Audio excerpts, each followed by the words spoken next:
Today, we are going to learn about one of the bravest warriors in history, King Richard the Lionheart. Richard the Lionheart was a fierce and smart king of England. He was a man who was respected even by his enemies. He led the Crusaders to recapture Jerusalem. Hello, my name is Inuk Kim, and as you had just heard, we're going to learn about King Richard. So let's begin.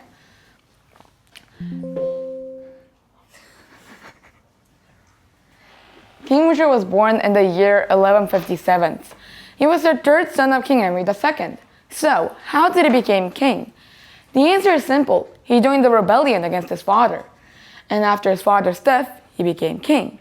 And after becoming king, he joined the Crusades. King Richard set sail in 1191 with his army. When King Richard arrived with King Philip of France in 1191, the Crusaders were losing the battle against Saladin, the Sultan. So, they celebrated the arrivals of the kings, until they discovered that both kings were super sick from their journey and couldn't fight just yet. Now, there's a story that really shows us what kind of person King Richard was. While King Richard was still sick, King Philip recovered. So, King Philip began to lead the Crusaders and began to win. But King Richard thought, if Philip wins, he'll get all the glory.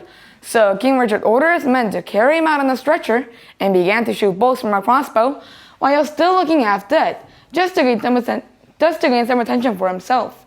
Anyway, the final battle between King Richard and Saladin took place on August 4th, 1192. King Richard's soldiers greatly outnumbered Richard's forces, but King Richard's soldiers began firing bolts from their crossbows.